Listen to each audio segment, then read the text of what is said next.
You are going to learn how to make your colors luminous today. Welcome to our guest, David Langevin. David, where are you coming to us from? I live in British Columbia in the southern interior, I guess you could say, in Kamloops, BC. It's a small city, about 100,000 people. And you have a lot of mountains around you, I suspect. We're in the mountains here, yeah. Yeah. Yeah, and the Rockies are just a couple of hours east of here, and the Coast Mountains a couple of hours west. So I'm right in the middle of it. Great place to be for landscape painting. Absolutely. Do you do a lot of outdoor painting as well? No, Eric, I'm not much of a plein air guy, I got to tell you. I love hiking and I take photographs, and that's my reference stuff. I just like to keep moving when I'm out there in the beautiful alpine meadows. So. Well, there's no right or wrong. I just was curious. That's right. We're going to learn more about that today too in my presentation. There is a right or wrong. Well, tell us what we're going to learn today. Just briefly, I went to school to learn to be I did a university degree hoping to become a professional artist, and that didn't work out too good for me actually. Because I was hoping to learn how to be a better painter and learn how to make a living doing it, because I'd already been painting as a kid and selling my paintings as a young teenager. So I thought this is the career for me. But school didn't work out for me. And as you know, the best way to learn this profession is to study with great painters and do mentoring and learn from programs like yours. But I went to school, and I was the kid in school where, you know, the prof would come in and he'd say, well, you just go ahead and do a painting and we'll meet back in 2 weeks to critique. And I was like Mr. Techie head, right? So I was like, well, if I'm painting in oil, should I paint on cotton or linen? Like, is that a thing? Or how come there's 3 kinds of black? And, you know, the prof said, well, you're not supposed to use black. And I'm like, really? What's that about? And there's 3 kinds of white, and some brushes are $30 and some are $3, and I'm on a student budget. So like, should I invest in the $30 brush? Well, so I had all these technical questions, right? And so what I decided to do is I spent years studying in conservation libraries and books, learning how to paint like the old masters, because I wanted to be an expert in materials and techniques. And so I've made it my mission to teach the sort of nuts and bolts stuff. And I don't bother going into all of the aesthetics about composition and design and color. And so many great artists out there and so many great resources like yours teaching people how to make great paintings. So I just focus on the technical stuff. And what I'm going to do today is a presentation of 7 principles or guidelines, I guess you could say, that great oil painters for 500 plus years, all the way from Van Eyck to Van Gogh. And they focused on these 7 things, and they used these guidelines to help them create the most dynamic and vibrant color effects possible. And so, yeah, the thinking here is that it's not that you always want to do that in a painting, but the thinking is, if you know how to create the most vibrant, dynamic color effects, then anytime in a painting you need to do less by dulling or calming down or making it more muted, then you have the creative flexibility and expressive freedom to do that. So that's what we're going to dig into today. All right, good. I'm looking forward to it. It's going to be outstanding. We'll have you back in just a second. Okay, I'll set up my whiteboard. All right, great, terrific. Well, this is going to be a unique day because we're going to get some really terrific instruction and completely different approach today. So hang on, it's going to be a fun ride. Speaking of a fun ride, day number 254 since coronavirus began. We've been here for you guys, trying to be here every single day and giving you twice a day, 12 noon Eastern, which is this. And then this is, of course, various guest artists, some of them painting, some of them lecturing, sometimes guests in other areas. And then every day at 3 p.m., samples of the over 600 art instruction videos we've produced at Streamline. We try to go after the very, very best We try to find people who are not only good painters, but good teachers, and maybe not really even just good painters, really, really top-notch, excellent painters. And so we've got this massive library that we've created over the years, and we're just glad to have you here today. So today we've got, let's see, we've got a special prize. Well, first off, let's give away our prize from Friday. The winner of the book, Make More Money Selling Your Art, is Karen Ziegler in Canada. You know, Canada's a big place. I don't know where in Canada, but we're glad that Karen's going to get that book. And Karen, it should help you. I was thinking about doing, maybe you guys put something in the comments section. I was thinking about maybe doing a Zoom call. You know, we did one for Christmas the other day. I was thinking about doing one on planning, on, you know, how to plan for 2021. And I don't really want to put together a lecture or something like that, because I don't, quite frankly, don't have time. But maybe something where you guys bring individualized questions and I just kind of go off the top of my head, which is what I do best. And so if you guys think that might be valuable to you, put down when you would like it and what you would like, and maybe we'll see if we can put that together. Just let me know. Today's prize is John Potoshnik's video and book combo. Now, this is really a terrific prize, and the reason I'm going to tell you that is because it is it's one of our best sellers. It is a fabulous book, and the story comes from John Potoshnik, where he essentially was he was in shooting a video with me, and he said, "Eric, I want to show you something," and he pulled out about 400 drawings of paintings that he had done, small ones. And I said, "What's this?" He said, "I created essentially all these different painting moods from 4 colors.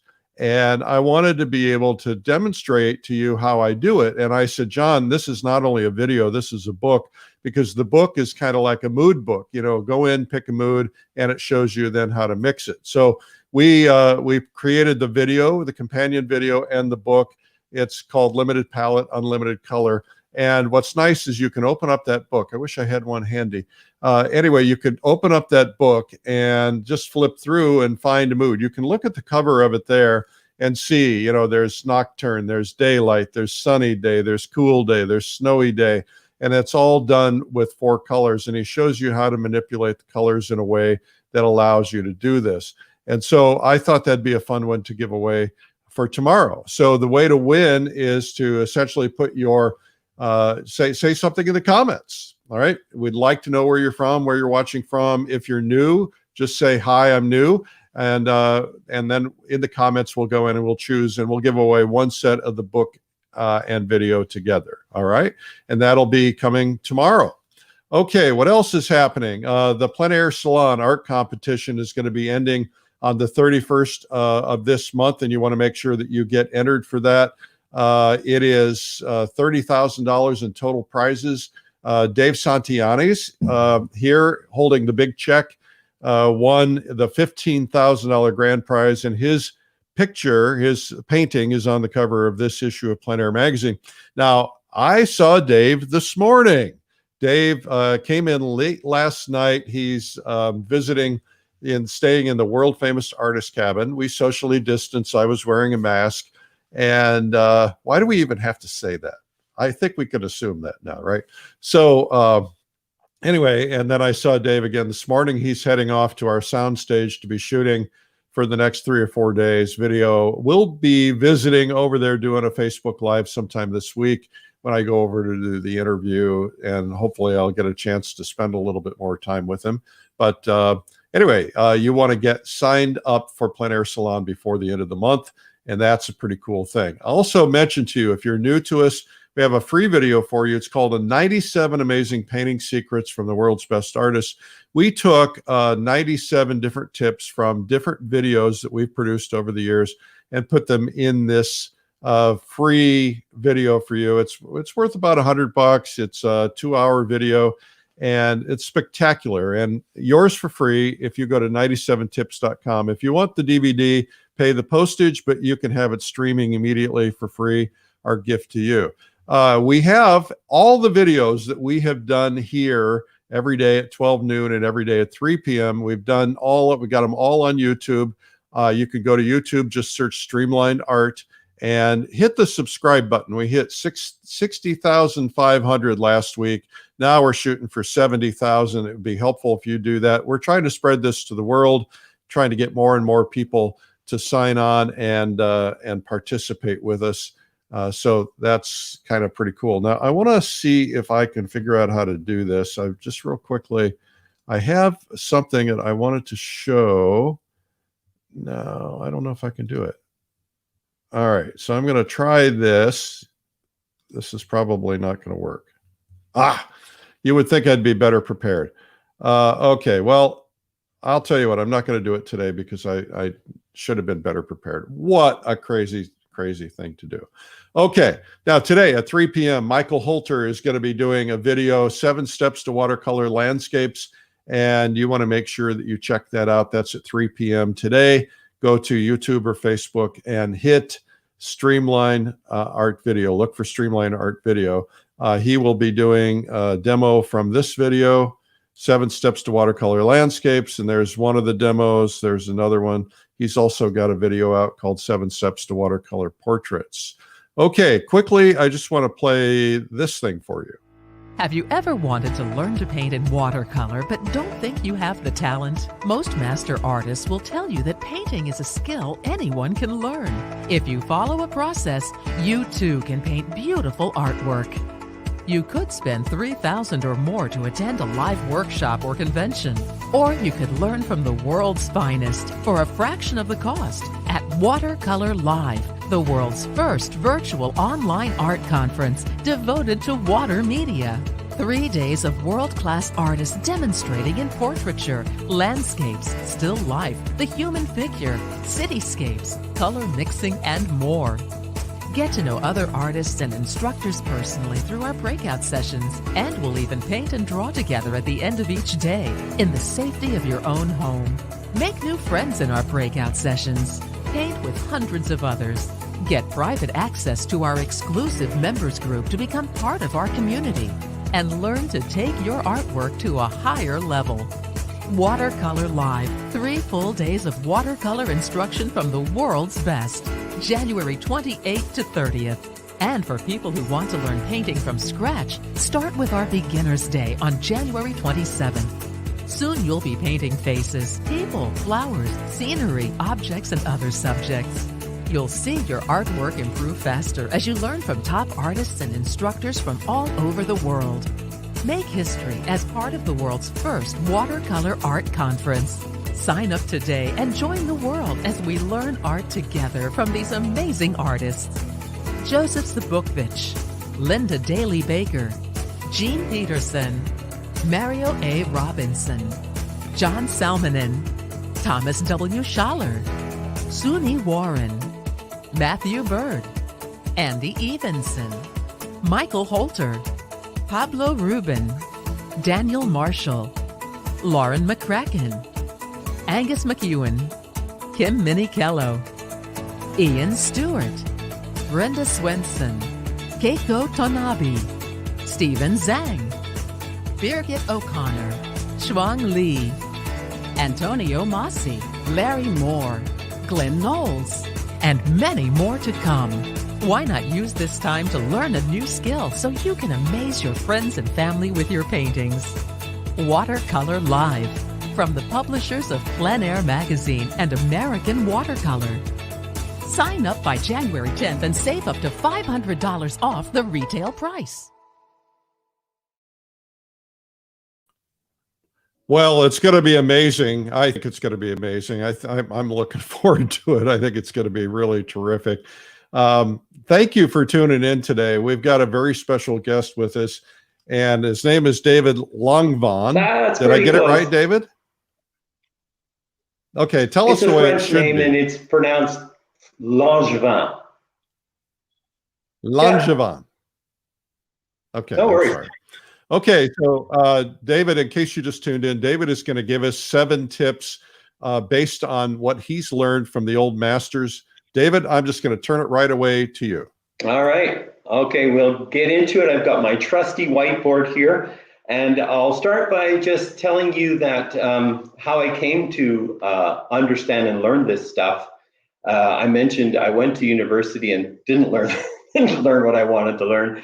I'm just the kind of person who, if I decide to take something on, I want to be quite good at it. And I had already learned to paint on my own. I was sort of self-taught as a kid. And then later on, I learned to paint like alla prima, impressionist style. And when I discovered the paintings of the old masters, and I'm talking Renaissance, high Renaissance, Baroque period, so painters like Correggio, Titian, Caravaggio, Raphael, you know, those great painters, I wanted to understand more about how they put their paintings together. And I'd been painting in oils. And so as I was studying that, I was doing it through conservation books mostly, and charts and reference material that I could find through conservation libraries. And what I'm going to do today is I'm going to show you these 7 principles that I noticed great painters from, like I said, from Van Eyck all the way to Van Gogh. These painters were concerned about these 7 guidelines that help them create brilliant color effects. And the important thing to understand here is that these are principles and guidelines, and they're based on laws of nature and physics, but they're not shoulds, they're not do's and don'ts, they're not laws or rules that you need to follow to make great paintings. There's thousands of ways to make great paintings. What this does is it teaches you the properties that go into creating very brilliant color effects. And if you know how to make those, then you can make, and it just gives you a wider range of expressive possibilities and freedom. So that's what we're going to dig into. Now, before I get into that, I have to cover a couple of basics things, and then I've got them written out for you. I hope you can see those there, and we'll go through them one by one. But before we get started, I just want to do a really brief history of color, and just to get you up to where we are today, because we're in the most amazing place in history to be an artist. Not just because we have the widest range and availability of products, but also the resources like the one you're watching now with what Eric's doing in Plein Air magazine, and learning to paint from great artists. And that was the problem I had. I went to school thinking I would learn how to paint, but actually the best way to learn how to paint is just like the old masters, find great painters and learn how to do what they do. And so that's what I did, but unfortunately I had to do it through books because all the artists I wanted to learn from were dead. So history of color. Really briefly, for, I don't know, maybe 50,000 years, artists had a very limited color palette that was based on iron oxide and dirt. So they had browns, they had carbon, so they had black, browns, and some calcium white. So that was your palette as an artist. If you're a Mr. sort of hunter-gatherer, Paleolithic painter, cave dude, that's what you used for, you know, thousands of years. The Bronze Age, I think we're around 3000 BC, where they were able to forge metal tools, allowed them to pulverize minerals into powder, and then that palette almost tripled, sort of like within a generation. So that was a remarkable technical advancement. And so from the ancient Egyptian time, 3000 BC, all the way up to the Industrial Revolution in the 1800s, that was the palette you were dealing with. So somewhere between 12 and 20 colors, depending on where you lived and what you had access to. So that was through the Renaissance, Baroque, and right up until the time of the Impressionists. And that was the next massive technical revolution that happened. And the Impressionists palette tripled again from the time of people like Rembrandt. And that was the introduction of chromium oxide and manganese and cobalt and all of the cadmium colors, so their palette went from, say, a dozen or 15 colors to over 30 colors again within a generation. So we're in the middle of or at the beginning, or maybe, yeah, the beginning stages of the next technical revolution. And our palette has tripled again from the time of the Impressionists. So we've got all of these coal tar and dye industry colors that have exploded the palette to over 100 single pigment colors, and more in oils than any other medium. But like all of those weird, like anthraquinone, quinacridone, phthalocyanine, those are all the new colors. And of course, we have a brand new medium, which is the first time in hundreds of years that we've got synthetic polymer acrylic mediums. And so that's also exciting. Alrighty, I'm going to go through a couple of things on my board here to get you guys up to speed on a couple of really simple principles that I think you'll probably already understand, but it's important to just review them before we get into the 7 steps over here. So let's just do a quick drawing. Wait, I'm going to move that over. So here's me, and you'll notice my remarkable drawing skills here. That's me in my studio, and I'm doing a painting. So I'm looking outside because, like I said to Eric, I'm not much of a plein air guy, so I like to paint indoors. So I'm looking through the window, right? And there's a tree over here, and a happy cloud, and some sun. Okay, so we're going to talk about 2 things: bending light and reflecting light. You're back in school, guys. Okay. So this is about bending light. So if the window is clear and clean, I can see straight through it, and the light passes directly through the window. You guys get that, right? So I can see in both directions as if there's no window there. Now, if I wanted privacy glass and I didn't want anybody seeing what I was painting, or my little tree, and so if I wanted privacy, what I would do is I would make one side of the glass a little bit bumpy. And you all probably have this privacy glass or whatever it's called on your bathroom windows. It allows the light to pass through, but it makes the glass opaque, and it also makes the glass look white. And that's because now the light is bouncing off all of these little peaks and valleys, and when light comes into your visual field from many different directions, you see white. So there's no white pigment in the glass, it just appears to be white. It's the same phenomena that we notice when the lake is calm and we can see through the water, but when the wind picks up and the waves start and the water gets bumpy, it appears to be like the water looks white. Oops, hang on. So it's a basic principle.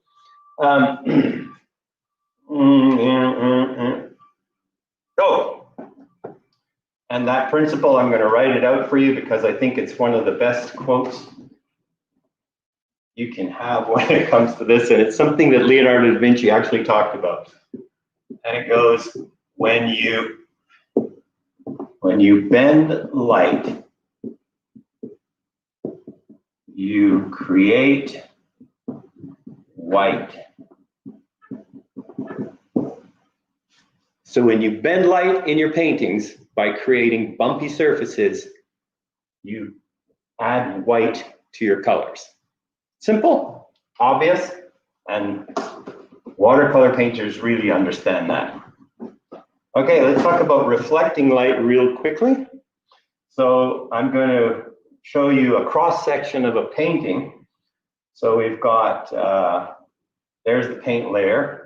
There's the gesso underneath it. There's the canvas or panel that we're painting on, right? So we're looking at a painting from the side, sort of microscopically. So there's the paint layer, and let's say, for argument's sake, that we've got particles suspended in that binder or medium, and that's, say, ultramarine blue. So reflected light, you guys understand this, I'm sure. there's the blue particle, and that blue particle, when the light hits it, it's going to absorb all of the colors in the light spectrum except for blue, which is going to be reflected back, and we see blue.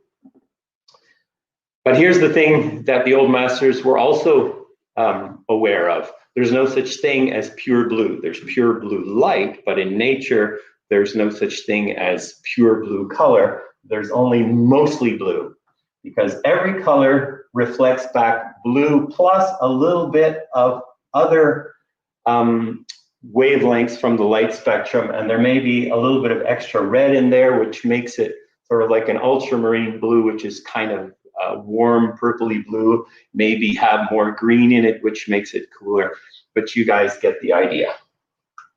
Okay, well, let's get on then to how to paint and create the most brilliant, vibrant, luminous color effects that you can create. And number one is, if you paint on a bright, white, smooth surface, your colors will have more pop, more vibrancy, more luminosity. And that's really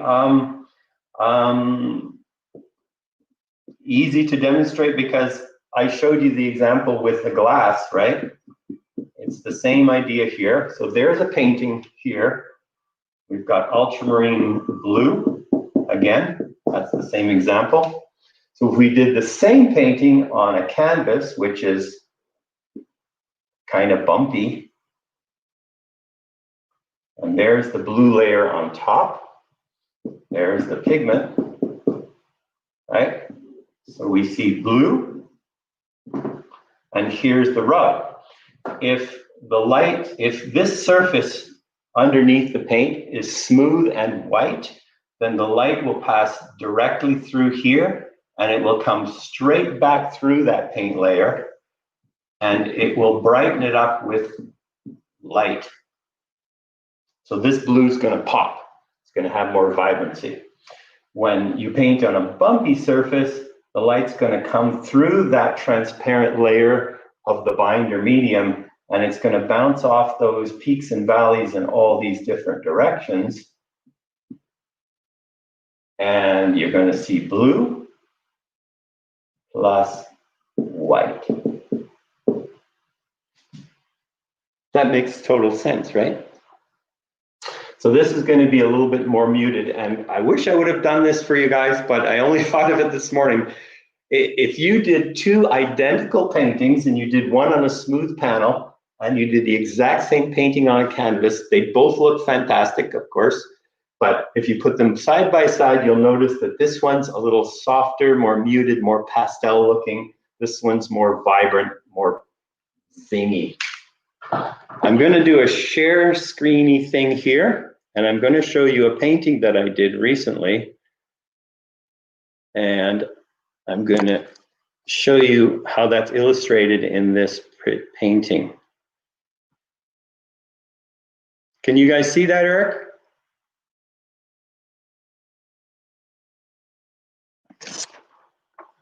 Yes, we've got it up there now. Okay, good. So in this painting, what I did is on the bottom half, because this is like a Rocky Mountains sort of glacier lake, right? Can you see my arrow moving around too? Yes. Okay, yes. Perfect. So in this painting, what I did is it's on canvas, and it's acrylic on canvas.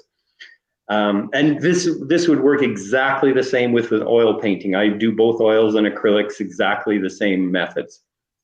And so what I did here is that because the canvas is a little bit bumpy and I wanted this water to be very translucent and luminous looking, so what I did is in the bottom half of the painting, I put several more layers of gesso and I sanded it very smooth, and I left the top half a little bit more bumpy. And I took a photograph of the painting in the early stages so you could see how I managed that. Can you see that? Yeah. Am I doing this right? Mm-hmm. Okay, great. So I've got this orange imprimatur, the first layer here, and then in the bottom half, what I did is I put a burnt umber glaze, and then I took some rubber scraping tools, and I scraped away all of these rocks and logs. So that's not paint, that's just the gesso showing through the layer. And so what I wanted to do is use that luminosity of the gesso to give me my transparent effects. And then when I paint the glazes and veils over top of it, I get that effect. Does that make sense? It makes total sense. All righty. So that's number one. Let me get out of the screen share here. Okay, I'm back. Okay. Okay, number two. This is a tough one for students like I was, because I'm telling artists that if you want to make paintings and you want to have the greatest amount of flexibility and expressive freedom, then you need to invest in really good quality paint. And I'm going to do a little diagram here to illustrate that. So I'm going to use an example of expensive paint. This is economy brand. And this is cheap paint.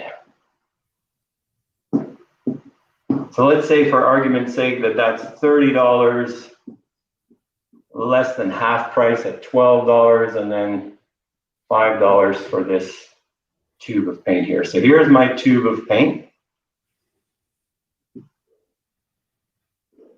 There's my medium tube. There's my cheap paint. Okay, so principle number two says use the best quality paints and only single pigment colors. So we've got that divided into two parts. So let's deal with the best quality paints idea first. So let's say this is cadmium red. And if you look on the tube, it will say, it will have a reference letters and number, and it will be PR108. That's pigment red 108, cadmium red. And we all know that the pigment is the most expensive element in any paint. And so in good quality paints, they're going to use pure cadmium sulfoselenide, and it's going to have a really good load of pigment in there. And that's what you're paying for here. When you get the medium grade paint, it's going to probably be called cadmium red hue. And the word hue is your clue that there's no cadmium sulfoselenide in that paint. Instead, you're going to have the binder, and you're going to have two less expensive paints, probably naphthol red maybe, or quinacridone red combination. So it's going to say on the tube PR254 and PR127 or whatever. I don't know off the top of my head what the reference number would be for those two colors, but you get the idea. And so what happens when you mix two or more colors, if you remember back to our little diagram, then it's going to look a little bit duller. I'm just going to, Joe, for the purpose of somebody who might not know what pigment is powder. Yes. Right? Like that. That would be a powder that they mix into oil. Yeah, it's exactly right. And so that's a good point, because the same pigments are used to create all the different paints. So you'd use cadmium red, and if you mix it with linseed oil or walnut oil, you get oil paint. If you mix it with acrylic resin, you get acrylic paint. If you mix it with gum arabic and glycerin, you get watercolor, and so on. Okay, cheap paint. You've got the binder, you've got an inert filler that's very inexpensive, and it's just bulking it up. It's like a medium, like a viscous sort of like aluminum stearate or something like that. And then you have a little bit of inexpensive pigment. And the important thing here also to understand is that I said there's no good or bad or right or wrong when it comes to making a painting, but when it comes to permanence, And that's the other thing I'm concerned about with my own art, and the old masters were really concerned about creating paintings that would last for hundreds of years for future generations to appreciate. So if you want your paintings to look good, number one, and you want your paintings to last, then you should be using the best quality paints, because paintings made with this will not be, the paint will not be flexible or durable. And I'm going to screen share again just to show you a little swatch that I painted, which really does a good job of showing you the difference here. And there it is there. So there's the three paints examples. So you've got cadmium yellow and cadmium orange, and you can see the expensive paint has nice body to it, and it's opaque, which is what we want from our cadmiums, of course. We want them to be opaque for our luscious alla prima painting techniques. You can see the economy paint, I put that black line underneath it, and the cheap paint you can see is quite transparent. So you'd have to load it on really thick to get any kinds of opacity out of it. The other thing you'll notice is if you look down here, I did a raking light, and you can see that good quality paint should be shiny. That means it's durable, and that means it's flexible, and that means it lasts. This paint will not do well. I'm going to do one more screen share, because I went and I made 3 paintings back here. I'm getting pretty good at this, Eric. I had to practice a little bit. Having said that, oh, there they are. There they are. So there's my 3 paintings. No, you know, they've come off. Can you see them now? There we go. So these are the 3. Yeah. You got that, Eric? Okay, yeah, great. we have it. So there's 3 identical paintings. I made these simple little paintings with these birch trees. And that's the expensive paint, that's the medium grade paint, and that's the cheap paint. And you can see how different those effects are. But the important thing to notice here is, of course, this painting is going to look even worse in about 10 years. But the other important thing to recognize here is that I probably like the middle painting the best. It's not a preference thing, it's a technical thing. You can get this paint to look just like that if you want it to, or you can get it to look like that if you want it to, but you lose all of your, a wide range of expressive freedom by using this, and even more by using that, because there's nothing you can do with these paints to give you that kind of luminosity and color intensity that you get from high pigment load, good quality paint.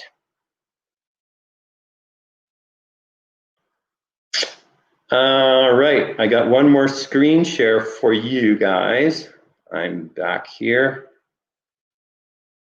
We're going to go to part 2 now. And I'm going to talk about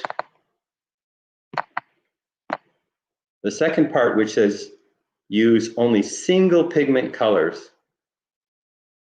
Okay, that there on your left, the left part of your screen, that's sap green. And that's not a single pigment color. So what you'll find is that manufacturers will produce somewhere between 60 and 80% of the colors that they produce will be single pigment colors, only one pigment in the tube. And the rest of them will be combinations of 2 or more colors.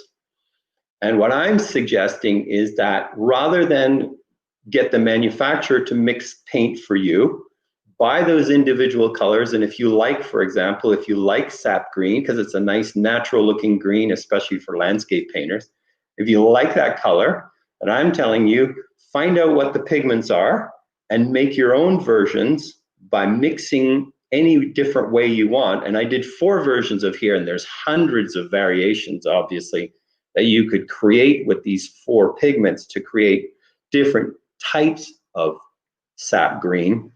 But these versions are just glazes and veils in alternating layers using the same 4 colors.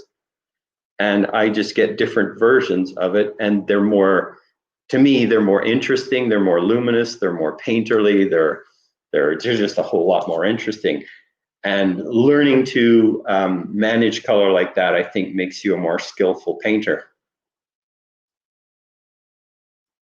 Okay, let's get back out of here. How are we doing for time? I think I'm moving along pretty good here. Well, you're muted there, Eric. About 15 minutes there. I'm in 15 minutes, or I got 15 minutes left? You got 15 left. Okay, let's blaze along then. Time flies when you're having fun. I am having fun. I like teaching this stuff.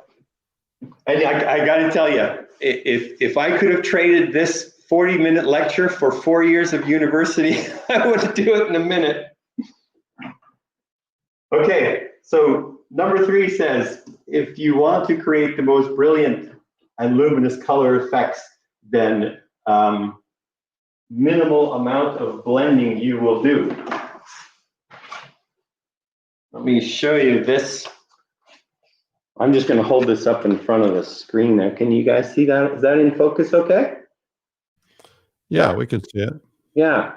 So this is 3 basic ways to mix paint. So over here on this side here, you've got, it's just yellow and blue and white, and they're all mixed together on the palette to create a nice neutral, soft, sort of muted looking green. And then we go over to Van Gogh here, and he doesn't want to do a whole lot of blending. He just takes those 3 colors a la prima straight out of the tube, and he blends them in a nice sort of mushy, painterly looking swath there. And over here we have 3 different ways of creating green without using white, but using transparent layers instead, with glazes over top of it to give me my values. And under this one over here, it's just a grayscale, like a grisaille, and I glaze the blue and yellow over top of it to get dark, medium, and light green. And here it's just blue over yellow, and there yellow over blue glaze. But anyways, there's also any number of variations and combinations of these 3 ways to create green colors. But what I think is interesting is that as artists, one of the things we look to do when we're doing these illusions, these 2-dimensional illusions of landscapes and whatever we're painting, what we're doing often is we're using reflected light to manipulate the viewer's attention. And one of the powerful lessons I learned from artists like Rubens was that he would use all 3 of these techniques in the same painting, because what they do is they have a different effect on the viewer's attention because of how they reflect or absorb light. And so you'll notice this green is kind of calming and neutral. This sort of patch of color pops and jumps out at you. And this one recedes and pulls and draws you in. So it's a rest, push, pull. Let me bounce back to that painting that I showed you earlier, just so you can see how that comes together in this painting.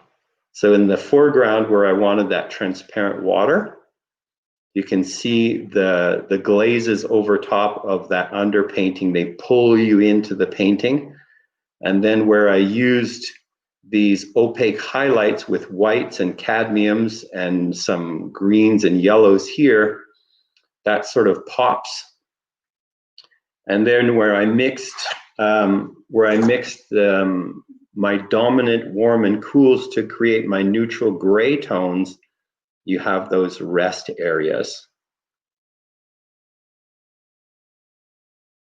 All right. Let's see if we can race through the next couple. These ones shouldn't take quite as long. Use gloss mediums to dilute your paint to make glazes and veils, and your colors will have more vibrancy than if you use matte mediums. If you want your final color effect, your final picture to be less shiny and glossy, then but you still want your colors to have pop and luminosity, then I would suggest using your gloss mediums to create those effects in your painting to maintain that luminosity. And then at the end of the painting, you can put a matte or satin varnish on the final picture to take that glare or shine off of it. The other thing, and this is an aesthetic thing, but it's also a technical permanence thing. If you dilute your paints, especially oil paint, if you dilute it too much with solvents, you'll get a duller effect, of course, but also you'll strip away too much of the binding strength and flexibility from the paint. And oil paint, as we know, gets harder and more brittle with age, so you don't want to do that too much. Better dilute your oil paints with a good alkyd medium. Okay. So if you're painting a thin layer underneath, for instance, like a lot of us would paint with a solvent underneath, and then we'd get it thicker on top, you would start out with a medium. What would you do? So you can dilute your oil paints with solvents up to about 10 or 15% before you start losing too much of that adhesive strength. But it's also a good point, because it's important to paint thick over thin and fat over lean, as you know. So yes, in the early parts of the paintings, when you're doing your initial blocking in and washes, you can dilute your paint a little bit with solvents. That's absolutely okay. Okay. All right, you got 10 minutes. Okay. Transparent colors for glazes, veils, and tints. So in other words, if you're making a tint with the cadmium red, like we talked about, and you make another tint with transparent red, you'll notice that the one made with the transparent red, although the value is probably the same, if you get it close enough, you notice the one that's made with the transparent red will be more luminous or vibrant. Number 6. I was taught when I was in school that you block in the darks and you start your paintings dark and you do the lights later on in the painting. The old masters, especially during the Renaissance period, were doing it the other way around, where they would paint more like watercolor artists, and they would start with light, and their thinking was kind of the way to look at it is like a watercolor painter is the phrase that I like is the art of painting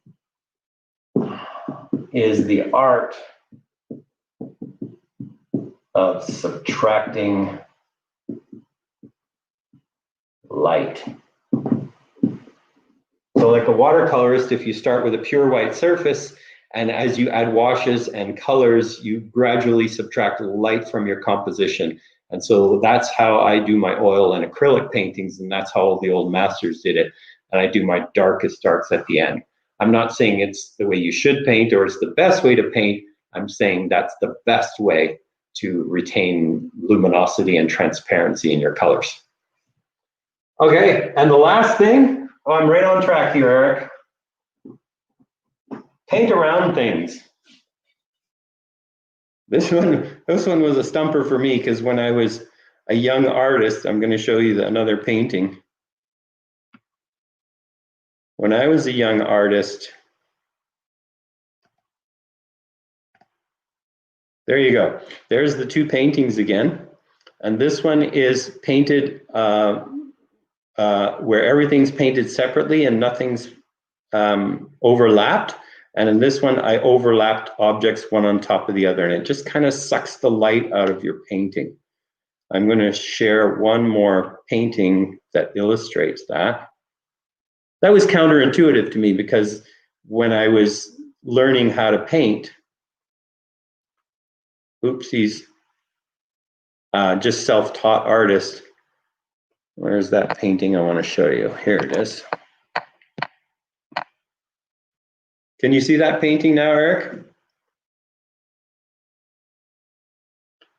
So you notice that these trees, like these poplar trees, they were all of the background stuff was painted around them. I didn't want any of those dark things like this dark tree. I didn't want that in behind there because that would suck the light. And these trees, the light color in these trees is actually the gesso just glowing through the thin glazes and veils that I put on top. So paint around things instead of over top is the last one. And I'm back.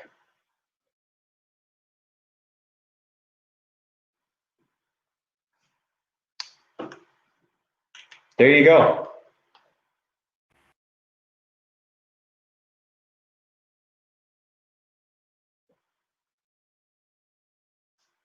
You're muted. Okay. There you go.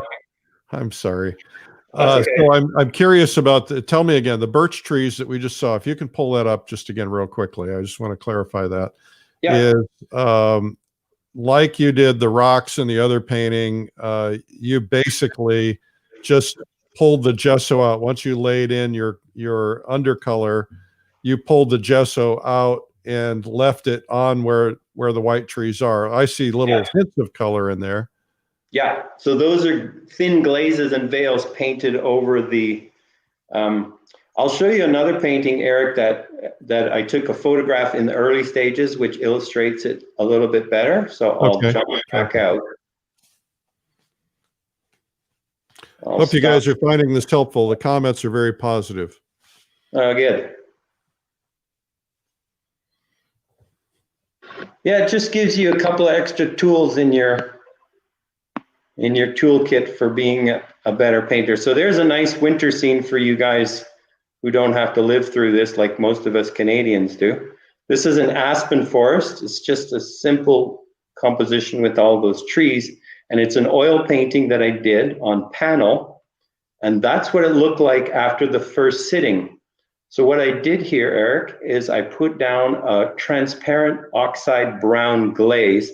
And then I used my scraping tools to pull the paint off where the aspen trees are, because I wanted the luminosity of the gesso to shine through. And then when I came to my second sitting after this was dry.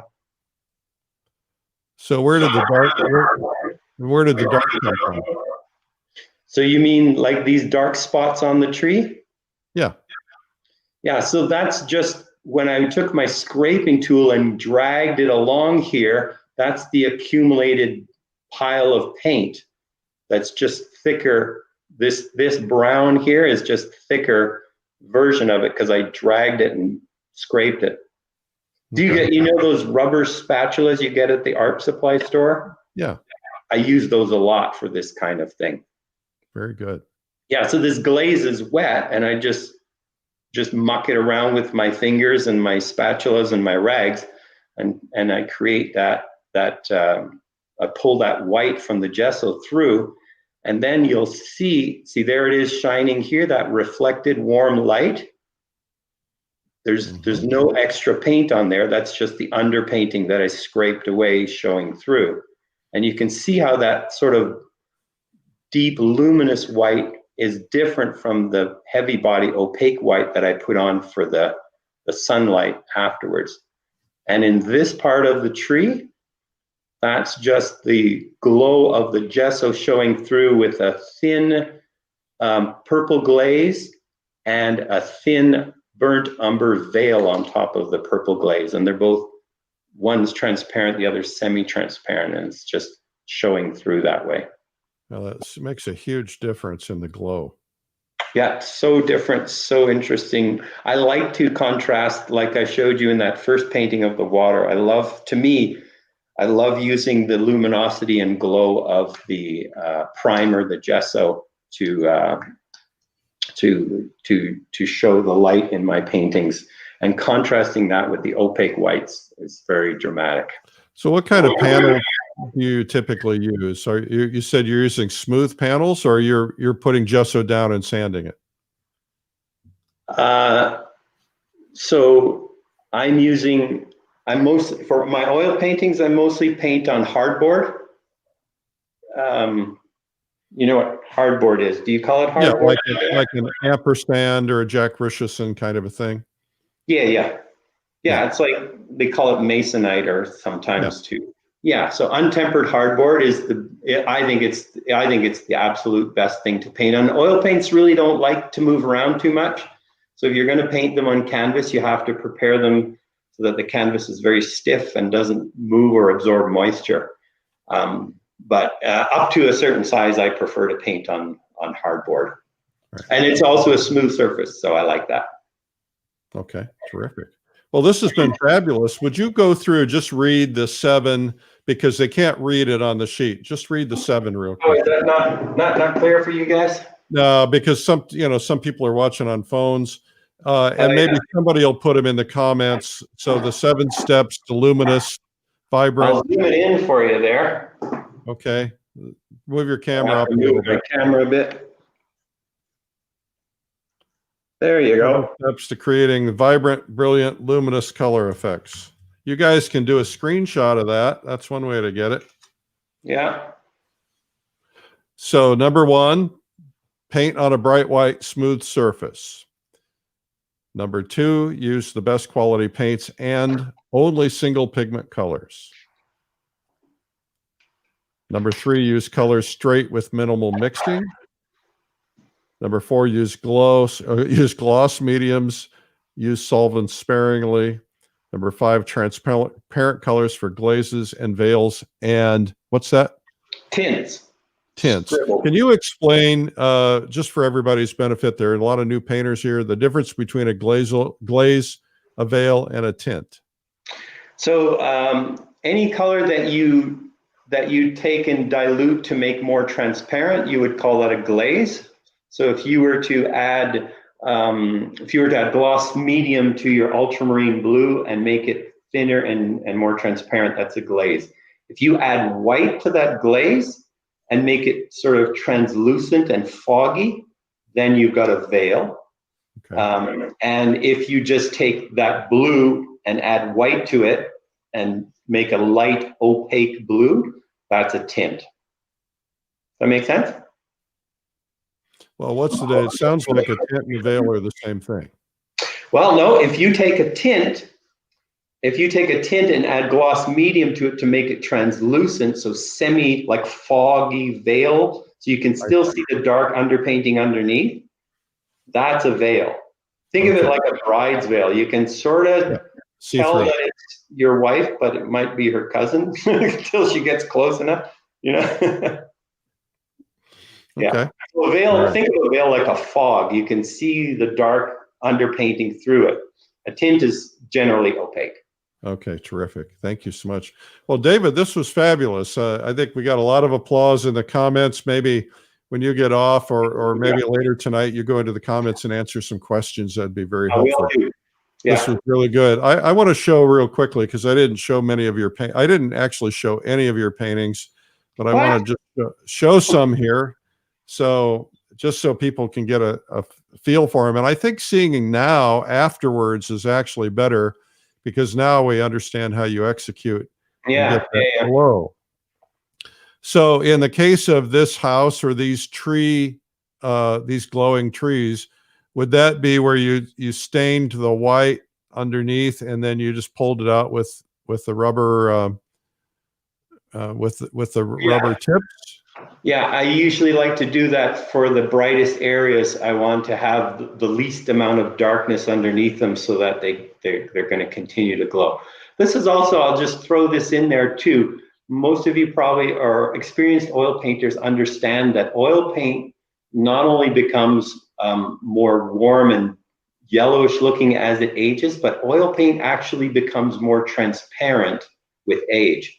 And so that's why the old masters, they painted their light colors very thin, so that as they age, more of the underneath painting shows through. So if you've got dark underneath that, your paintings will get darker as they age. Yeah, and there's a famous painting, I can't remember what it is. I think it's a horse that has an extra leg now. That's that's called pentimento.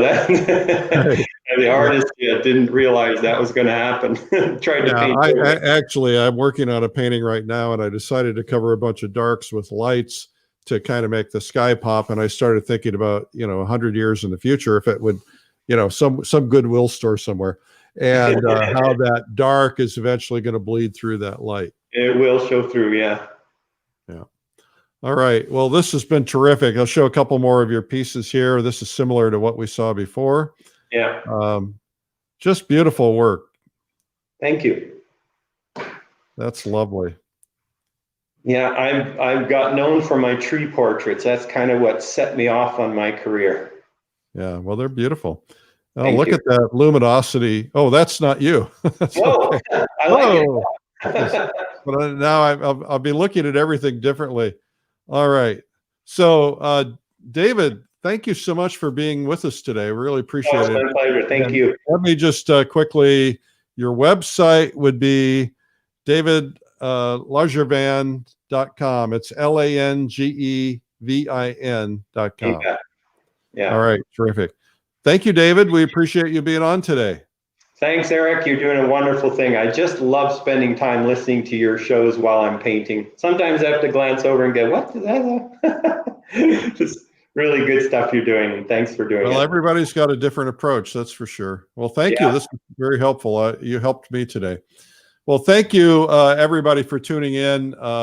We do this every day at 12 noon, 5 days a week on Facebook and YouTube and Instagram and Twitter. The best place to find it is Facebook or YouTube, and search Streamline Art Video. And just set your clock, put it in your calendar so that you're there every day at 12 noon. We do it obviously at 12 noon. Some of you can do it on lunch break. Some of you are home. Some of you are stuck home. So we're all in different scenarios. We also are on every day at 3 p.m. Today at 3 p.m. A reminder that we have Michael Holter on, and Michael is going to be doing 7 Steps to Watercolor landscapes. And so that'll be a chance, and probably doing a lot of the same luminosity kinds of techniques that you learned. We are now moving into kind of new phases of coronavirus again, and we are moving into new phases of craziness in the world. So just remember that we're here for you. We're trying to be a place for you to go and get distracted. It's very easy. If you look down at your phone at the end of the day and ask yourself, how much time did I spend on social media? I made that mistake yesterday, and I looked down and I had spent 7 hours. How I blew through 7 hours, it just didn't seem possible. And yet it's very possible. Now, I'm oftentimes doing other things when I'm on social media, but still. And that's what I call doom scrolling, right? And especially now when there's a lot of questions about the virus, about the election, everything else that's going on, there's a lot of, people are just constantly looking for things. And so you just got to manage your mindset. This is a time that you need to stay positive and upbeat, and be there for the rest of, whoever else in your life. They need you to be positive and upbeat. But most important, you want to protect your heart, protect yourself, protect your brain, stay healthy, stay mentally healthy. And that's why art is a beautiful thing. The world thrives on art. The world needs us, and they need to be able to rely on us. And if you start doom scrolling all day, every day, your art is going to reflect your doom. All right, just saying. Okay, we will see you here tomorrow. A reminder that if you want to get your tickets for Watercolor Live, makes a great Christmas gift, watercolorlive.com. And thanks again to David. We'll have him back. I'm sure he's